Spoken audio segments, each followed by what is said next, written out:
IHP Média, la chaîne qui vous édifie.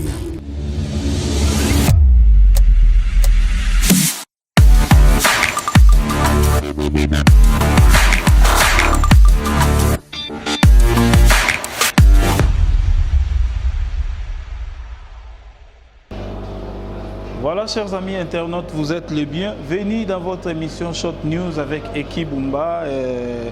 Tozo présenté émission au na Kinshasa, capitale de la République démocratique du Congo, et puis Toza Penza, na place où Toza moi pembeni à Balabala, des fois vous voyez comme moi que réalité il y a Kinshasa. Voilà, to yambi sous moko ya ba serviteur dédié na Kombo ya prophète Hervé Yombo, oyo to mesana déjà kolandaye, to salina moi ba thème ebelé, to moni ba sur le mystère des songes, tout le monde est ébélé, na prophète Hervé Yombo Lelo, toujours ça la continuité, il y a combat spirituel, les années, combat spirituel, ça se passe comment, et le baranini, et ça la ranini, bah effet nango, et ça la ranini, voilà, il y a un autre développé na prophète Hervé Yombo, to ebi pété nini, o yonzambe, ateye, à cœur pour nagoye, sa peuple dédié, parce que c'est un prophète Azali Munoko Yanzambe, awa nase, voilà, merci Nabinonio Soto, Bozuli Bakou, Yakolanda Biso, merci Nanata Mwambake derrière la caméra, merci na Maman GH, merci aussi à notre papa Osé Amani et ainsi qu'à toute la famille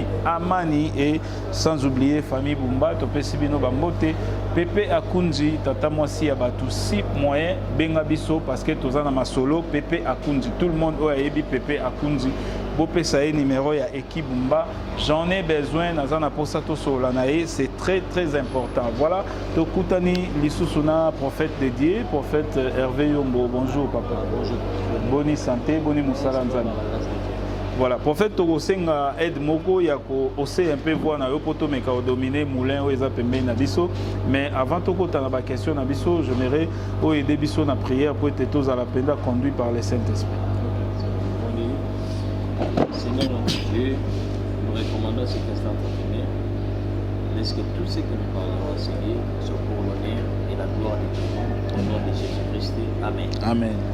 Voilà, chers amis internautes, Toza vraiment Tokoti Penza, je crois que vous priez Nabiso ensemble parce que tout sengara boye, tu rappelles c'est important. Total émission Nabiso lokola mabokete lokola match à Barcelone na Bayern te plutôt total yango Penza lokola maloba ya Nzambe po ekoki kosunga bomo ina ota muswata na partie ya muke oyo prophète akolobela biso. Prophète Toza toujours na thème Nabiso ezali combat spirituel, les combats spirituels lelo olingo ebisa biso nini na par rapport ya combat spirituel parce que toyo ki pe maramba combat spirituel lelo nini oyo Nzamba pousser yo ebisa peuple dédié. Gloire à Dieu, Papa Bumba, que le Seigneur vous bénisse. Amen. Que le Seigneur bénisse Déco Borlanda-Bisso. Bonjour, bonsoir, quel qu'il soit, l'heure Borlanda-Bisso. Merci d'abord de la confiance au Borlanda-Bisso. Voilà. Et de vous permettre de tout la bande pour Bino, naba bus, nabino, naba tram, na misala, misus baotalango na tout dépend na ici ka Borlanda-Bisso. Que la paix du Seigneur ou shalom et ils en ont vendu pour la vie. Amen. Alors, tout ça, il y a un grand thème sur les vrais combats spirituels.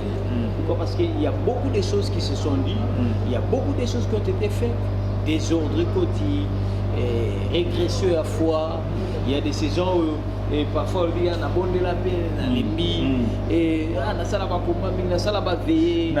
On rappelle ndeko moko une fois na ebsenga bi mais yo le ozolinga mamba Nzambe te poani na yo ebi ba prière nga na kenda na ona sala donc déjà que ce que non j'ai beaucoup combattu donc na kenda ba veiller belé na sala ba jeun belé vision donc il est comme expert tu vois un peu donc comme expert donc so ebi c'est que non donc verset combat il est déjà bien moi il libéra et so donc il a la maîtrise selon lui spirituel.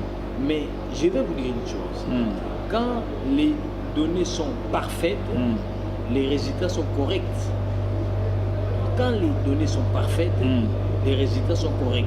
Exact. Donc, à tous en Chine, à tous en Kuala Lumpur, à tous en Ngama, Kazakhstan, à tous en Kamchatka, mais si ça verrait que les mêmes formules ou les mêmes donner, correspondre à locaux de Mossala.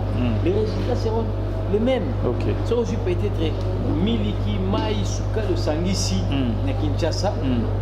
Même résultat, ce sont les mêmes Miliki. Sauf que on a pas le même résultat. Et alors, qu'est-ce qui se passe? Et la Bible nous dit que j'ai combattu les bons combats de la foi et j'ai reçu la couronne de gloire, mais réservée. Autrement pour dire que la mundi penalongi et bah bengi biso tout ça plus que vainqueurs. Mais comment est-ce que nous sommes plus que vainqueurs? Mais nous devons vivre revers il y a médaille. Et vous comprenez que c'est comme si la parole de Dieu les autres se contredisent. Mais je veux vous dire une chose, que Nzamba zana nyonga mutute. OK. Seigneur na kosa mutute et pas na yona obandalo lisolo lokutate. Mais sauf que na kati ya nzela Nzambe, c'est une vie de bataille, une vie aussi de combat, parce que nous combattons non pas pour la victoire, mais nous ici, nous combattons dans la victoire. Dans la victoire. Donc c'est ces nuances-là, nous avons besoin dans notre côté expérimenter. Alors, sur la ligne des clés, il y a une victoire, il y a un vrai combat spirituel parmi les clés au Batumingi. Des fois, il y aura des phénomène à donc combat peut vendre na bagnon. Oui. Comment? Aspect à bagnon. Et aspect à bagnon, c'est un aspect majeur. Détruire vie à Batumisusu, et entre guillemets, et enrichir Batumisusu, na détriment à Batumisusu. Par exemple, moi je connais, il y a de ces gens qui est à s'enrichir à la malaria. Donc il est à ça, à pousser à Baninga, à pousser à Baneko, en fait il est à Vimba. Il y a avec intérêt. Oui, avec intérêt, Banque Lambert, de tout le monde ça. Donc qu'est-ce qui se passe? Il y a aussi non, problème et par exemple $2,000 par exemple. Vraiment expliquer problème au nini. Assez à compatir na yo. Expliquer. Assez à marier position vraiment les camarades au salaire automobile dans mon boulot vraiment dans ma ressource et tout à zuyo neti compatir. Après, ça va les camoufler. Moi, je suis prêt à t'aider. Moi, on peut ça. Et on peut parfois. Mais il faut quand même aussi, nous sommes les hommes à business et tout. Aussi, nous sommes logo salit, moi, gage et tout. Mais moi, gage, et on permet de dans mon côté, moi, qui te monnaie à faire. Sur les kissi de l'Ewana, peut-être au cas où, la teki, la récupérer. Et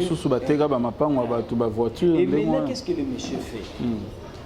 Il est à jouer un rôle en connivence dans le monde des ténèbres. C'est un agent du monde des ténèbres. Adam Moutazana Misala Moulili, Azana Kissi. Alors le monsieur, quand toi tu empruntes son argent, alors au début c'est bon, il camouté par exemple il y a $20,000. Ça va les camouter, mais au commentaire que non, des films mon papa Bumba et $2,000, n'a intérêt à $1,000. Yo comment on papa Bumba et $3,000.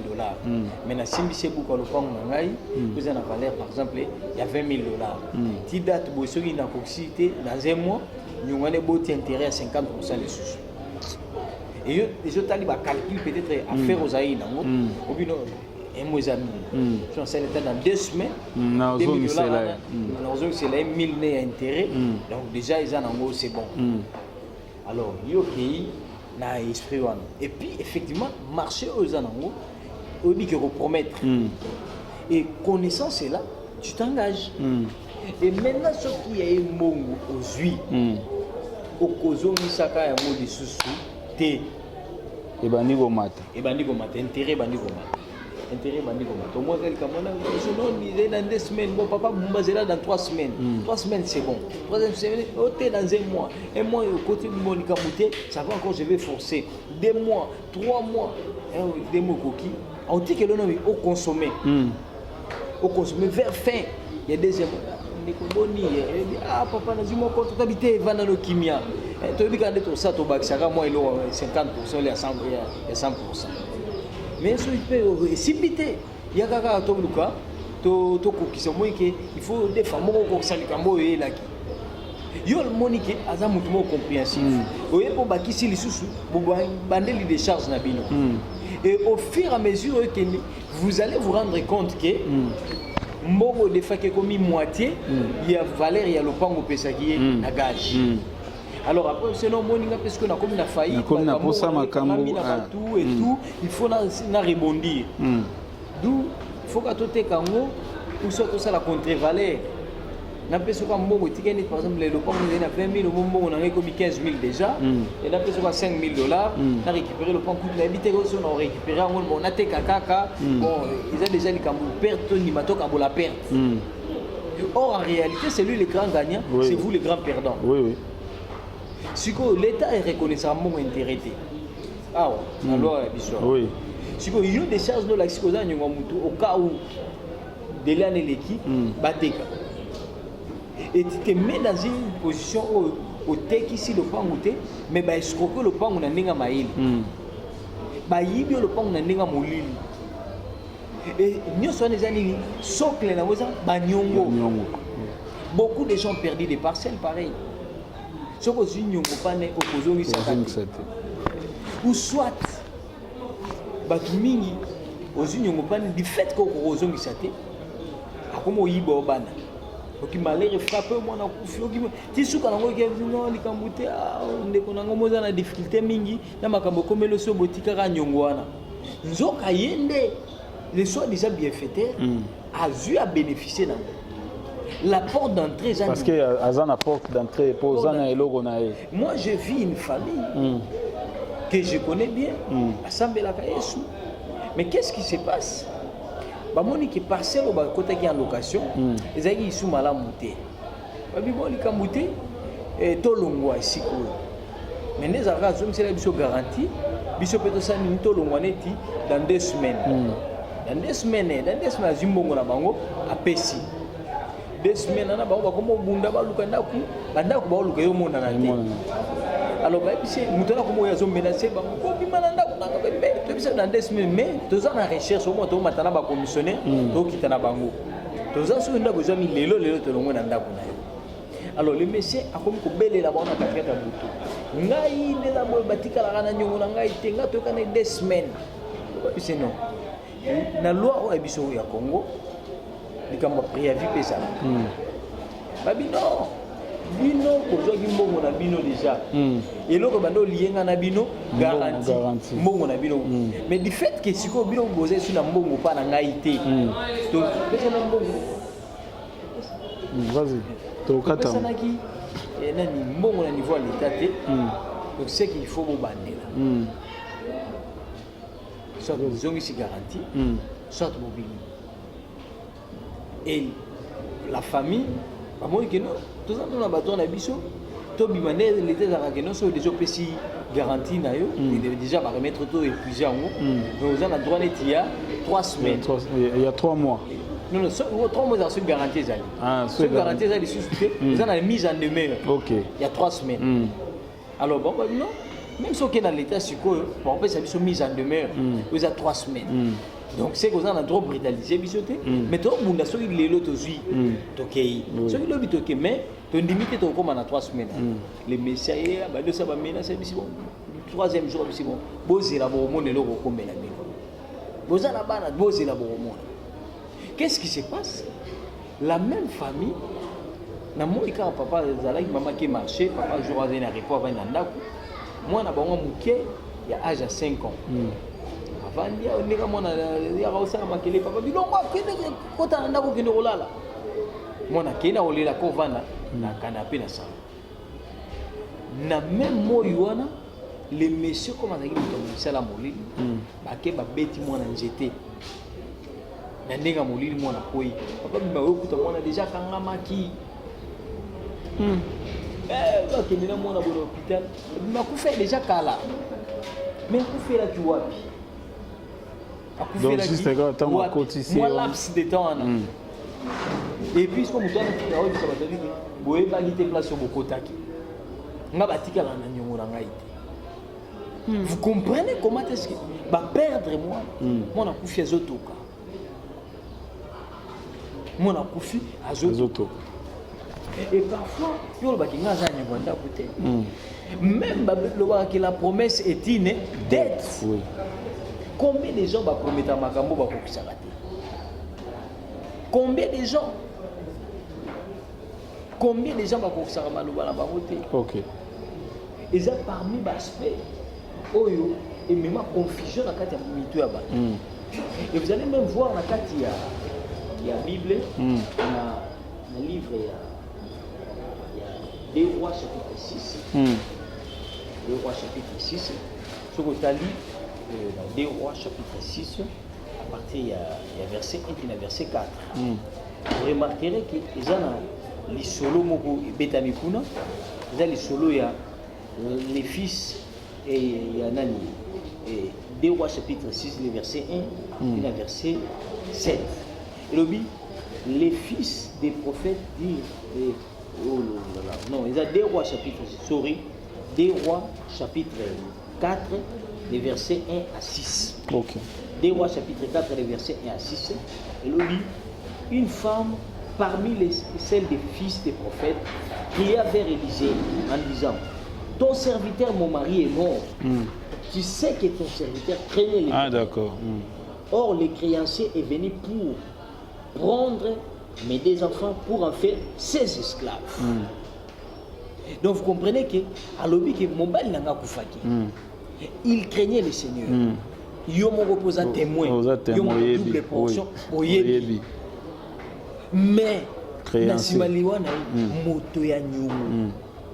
Aye, pour qu'il y ait un bana na ngasanga bango ba esclave na ye. Bible lobi ke muto azode faza moumbu ya modefis. Ba defa na ba façon. Ya ngope Bible zoyebisa biso ke bozala ba boko defisa mais defate. OK. Beaucoup defis mais beaucoup defate. Parce que le fils quand oyebi ko défier le comme au commun c'est il y a nguya mutua au commun infériorité à mutua c'est comme ça mon même Afrique azana ba problème mingi devant Otolinga osenga banque mondiale parce que herba au défi sur mon banque mondiale azoy bisayo ke sala nango boy futa batu boy kende na boy palier boy tambusa boy mongo wana ba pesio eza yote bango bazana misu likolo na et c'est ainsi que corruption na likolo nango boliango. Alors nyongwane ça nini ils ont continué au monde qui combien de pays d'Afrique ezana nyongo aéroport à hôtel France à Kati à Longoli ndambo nyongo ezaki autant na Centrafrique devoirier à Longoli autant au Libreville à Bando devoirier à Longoli autant au Gabon erazo longola ezaki pour longola pour la unité bonne foi té azo longola par rapport à intérêt moko à récupérer. Et c'est ainsi que dans l'action mutuana zalaki ayibi koto allez non papa ou bien maman tika bon biso tozaka na ba problème ko mais la biso nyonso au moins déjà perdre moi na au moins déjà au zulikama bon le foot isu nyongo tika ranzamba au foot biso le vrai problème est ça que ba nyongo yo tiki et puis en nango ce n'est pas pour autant parce que tu payes l'offrande ou tu payes ta dîme nyongo lo ba ligo socialité ne wane ke na mai et c'est ça la réalité. Même Congo par exemple a foutu bango a foutu autant pour la banque mondiale a foutu autant peut-être pour l'UNESCO a foutu autant mais nous le baté que nyongo peut-être au devoir na UNESCO so foutu na par exemple na PNUD il y a UNESCO et Longwe non et c'est comme ça que makambo zali. OK. Et vous allez voir que mutu parfois à kota kisi na kisi wana atanga bana na mais vous allez voir que a commencé la nzambe a commencé la nzambe. Mais c'est une dette annulée. C'est une dette qu'on n'a pas annulée. Au moins, qu'il y a une famille plus tard. Conséquence, c'est ça que moi, parfois, ils sont des innocents. Mais en réalité, ils sont victimes. Il y a des et vous allez remarquer que la vie est compliquée. Parfois, il y a des salles qui sont et partant nango no monisco ya kalika moko consulter nzambe no moni place ba via batu mingi ezui des ordres combien de bateaux de l'eau balaka bana basi ya batu mabala au babala ba ami pesi corps âme esprit combien de filles au balaka mibali ya bato mabala toujours kayebiki ok n'est pas papa trésor na mususu alors papa Patrick d'abord que papa trésor comprenez un peu kayebiki ye aya pesa ka parfait mais ce sont mona que même à quoi ça même business na nous devons s'investir donc il y a un espoir pour rançonner babeng se boye na 5 master cette personne il y a un espoir pour rançonner il y a un espoir pour rançonner et quand il arrive il vient pour détruire Jean 10 Diene Jean 10 oh il a tizoto ok et maintenant lui il croit que et ça va bloquer aussi qu'elle est impunie Dieu ne prend pas un coupable pour innocent alors bon il pour moi en général ou bon pour mais il y a des mesures il y a réparation il faut réparer pourquoi est-ce que la justice au même de la justice par exemple va condamner oui mais va baxerani réparation va condamner muto mort pour bomaïm mais vous verrez que babakisi na ba man pour la réparation il y a préjudice commise mais sur le plan spirituel nous sommes où tarandé na molimo les physiques reflèteront ce qui est l'aspect spirituel et c'est ainsi que Jésus-Christ a pris notre place pour cette réparation et c'est ainsi que vous verrez que par rapport à Makambo Yesu est par Lazare là ça 7 personnes Yesu qui n'ont Hollanda bon après que bakunda bon na non ils avaient qui tout le monde qui Lazare mais ils n'a pas Lazare mais il mangeait chez les Lazare ça n'est pas Lazare parce que chaque fois bando ya babi bando le canal Bethany chaque fois place bando sani ando olia Lazare c'était son ami mais ce que Lazare a sauté Marthe Marie bon servir yo vous comprenez que cela lui a poussé à venir lui suivre même na Kunda et vous allez voir que c'est la seule personne oyo bande connaît ba bisi souké soko sala ki maningaka kufate et puis même une insistance elle a été ba comme ni ba condamner Christ soki yo sala ki mais ndeko na biso alinga kufate courage ane utai wapi courage ane utaki wapi et c'est bagnon si Dieu se retrouve redevable par rapport à nous, si le niveau que nous avons le nazala na nyonga mututé. Et nous le baquet c'est que je promets, c'est ce que je fais. De père qui n'a comme esclave à moi. Mais combien de bateaux le passent à la manière. Il y a moins de choses bonnes là. Que nous sommes nzambe al sali ala na message. Ce qu'on a qui mutué à ma vie à bani. Nous déclaré na combo et sur bani aussi là. OK. Ils ont tout même chose azo pe volonté wana pour ya ofuta. Aspect mususu ngwana. Molimo o esala kake mususu azimbongo ali ofuta te. Soki nyongo mbongo si akomoza. Ba on ba benga ba on ba ki dia fuka. Donc comment komona yi. Razo kozwa mbongo to loko. Aza l'esprit teke aza ki dia fuka. Mais simplement so azuka rama abe oyeba soko zongo. Bien soit comment non pesa sima. Au monde a une chaussure, a une veste, donc il y a beau y avoir une moté. Azomona le roi comme kabela. Yé a beau y avoir une moté. Oui, qui sont au déficit là, il y a un homme. Il y a un Kobetox, à Bomanios. Les appels na ba film sous pe entre bango bazwana la babilo ndengwana. Donc il y a beau y avoir maquillage et azui mais quoi fouta mbongo ya batu. Donc mususu il y a ndi maraba proposition ba mariage news. Azui ayambia ma personne une promesse. Ayambia peso promesse. Ayambia peso promesse. Kobetox. Abomanios. Vous comprenez un peu? Et partant en haut, bah via tout le monde, bah amis au moins se retrouver peut-être pour on va la 10 balité. On va la pas mort. À se retrouver dans mariage. A comme ko sala boy. Aboaki. A comme kansa o atika ndoki. Nzoka obali ne mama nyongo. Phénomène nyongo là. Combien de vies à Mibala bato baby sans qu'il y ait des problèmes les gens combien de vies à Balabacha bato baby il y a même mobile lié à promettre ma jeune fille bato longoli ça bazem longoli ça bazem longoli ça bazem Mais yo on a un problème. Nous mon le moi mo sota. Nana longola zembi te mezo kanga mate ko ni. Nzoka mobali azala. Et ce que frère Rolanda biso, tu as besoin de la réparation. Consulte l'Éternel, qu'on te montre comment réparer. C'est un aspect très important pour moi. Ok. Combien de bateaux bazana makila na maboko. Azo kisi mobile éviter place azo kisi nae, peut-être qu'on a business nae, peut-être azara danseuse, peut-être azara artiste théâtre, peut-être azara boé, peut-être azara commerçant, peut-être. Parfois ça même docteur. Mais qui docteur nae, il vandi dans un sacrifice humain. À se retrouver dans le mariage. Mais il y aura des histoires, il y aura des couacs, il y aura des choses qui vont te réclamer. On ne se moque pas de Dieu. C'est que l'homme aura semé, c'est ce qu'il mentionnera. Combien de bateaux bavier baby boom? Et c'est ce qui se passe au moins que maman va désolé la vie pas nanga bazo balate pour la nini on a bon. Mais moi désolé là pas nous à moi. Mais makambo sala la libanda pour éviter. Azana banyongo.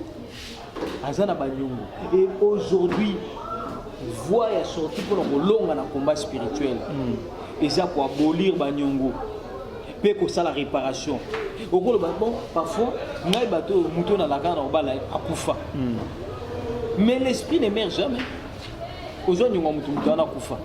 C'est pourquoi moi même dans matanga ils allaient raquer batu oyo mowe azana nyongo na ye oui azana nyongo ayao. Est-ce que wana ils rappellent bien eloko wana? Oui ça bien parce que ba nyongo landa. OK. L'esprit ne meurt jamais. Mais ça qui sont au bima. Lukata ba responsable en après. Parfois peut belé aux aïgité. Je donne un exemple encore. La Bible c'est notre référence. Saoul de son vivant. Sali alliance na bagabaonite. Bagabaonite on les a sala alliance na bangote. Akuti Josué. Josué a qui ba siècle avant Saoul.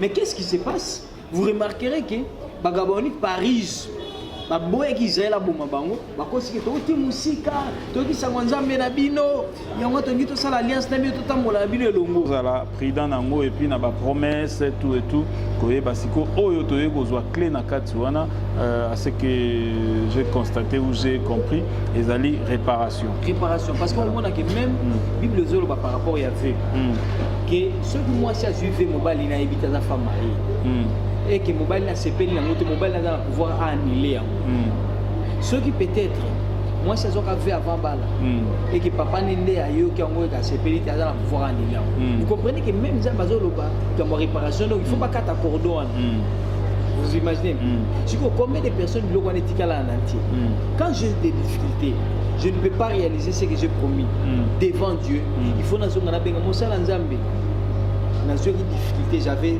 voulu faire ça. Bobo de la peau n'a pas déchargé. Et c'est ainsi que la vie a battu belé et c'est nini et béba. La vie a battu belé béba à cause d'un. Donc, on a mis sous. Azo bonde là, à mon avis, bitumba bonde là, quand il y a mon lia. Mais ils ont mon mari de nuit. Mais mon mari a mon au Kabwana net. Mais comment est-ce qu'il y a occasion il y a? Il veut venir. Il veut au Kabwana mobile. Mais parfois d'autres années au Mali. Voilà. Pour d'entrer à moi, les agneaux.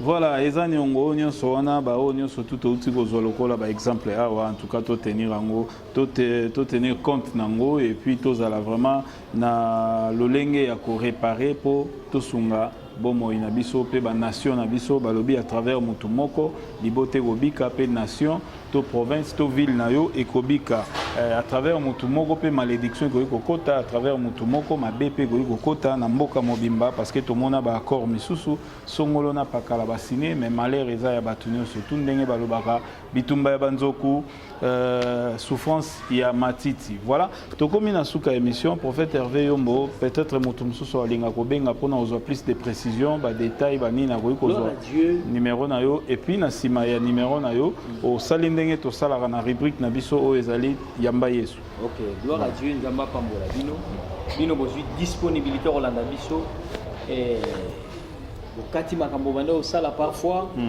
et botiki peut-être banda kolia parfois banda au sala musala moko bozwi biso na mutuya nzamba pambola bino azong c'est la bino ya mingi et toujours rendre bino sincère et vraiment c'est un message et pour na condamner oté et au contraire eza mpona kobikisa eza nini tongo esalaka mpasi mais ezalaka mpona kobikisa moto azobela. Alors message oyo kobomba ngo mpona yo moko te. Je vous demande partagez message pour la gloire de Dieu. Et vous qui voulez avoir plus de précisions, peut-être ma question Zali, peut-être ma suggestion, beaucoup benga bisona plus 243 ou 00243 84 27 51 720 00243 84 27 51 720. Ce que benga bisoto yambité, beaucoup dit quand même message et parfois beaucoup benga tous occupé, parfois tous en prière, parfois tous à décharger. Donc côté émission rigueur on est là pour recevoir vos prières. Si on peut sa numéro, c'est qu'on est au service de Dieu pour vous. Que Dieu vous bénisse. Alors, Yo Vani Totelemi, la Bible le dit qu'il est réservé à l'homme de vivre et de mourir une seule fois. Après quoi vient le jugement. Au-delà de tout ce que tu peux avoir sur cette terre des hommes, il y a une seule à gagner. Il y a l'enfer dont tu dois éviter. L'enfer existe et Dieu existe et le ciel existe aussi. Raison existentielle, nous sommes c'est pour que tu ailles au ciel.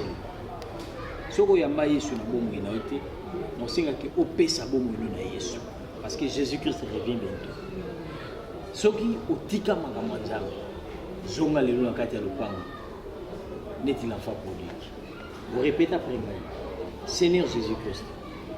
Na pesi yo bomoi na ngai kota pe kamba bomoi na ngai limbisa mabonga na ngai yokelanga mawa efase bomoi na ngai kombo na ngai na buku ya liwa pe koma kombo na ngai na buku ya bomoi makila no sopaki na ngomba Golgota epetola ngai na yambio na bomoi na ngai okoma mokonzi na ngai okoma nzambe na ngai okoma pe mobikisi na ngai libela ti mokolo koya. Amen. Amen. Voilà, merci beaucoup. C'en est fini pour aujourd'hui. Zalaki Yabino Ekibumba, Ayambaki, prophète Hervé Yombo, Tosololi Nae, Masolo, vraiment, Zalaki très important pour Nayo, Nangai, et pour na Bissonio surtout. Vraiment, merci Nanata Mwamba, Zalaki derrière la caméra. Merci Nabaïnio surtout. Bolandi biso pe ko bomba sango oyo yo mogote partager vidéo oyo tindela ba yo polingaka bango pe babika et ko sala malamu mingi. Donc voilà, tokutani très prochainement na ba numéro mosusu kasi awa tolobi ndenge tolobara na suka émission na biso ensemble na bino lokumu ezonga pa ya yao. Bye.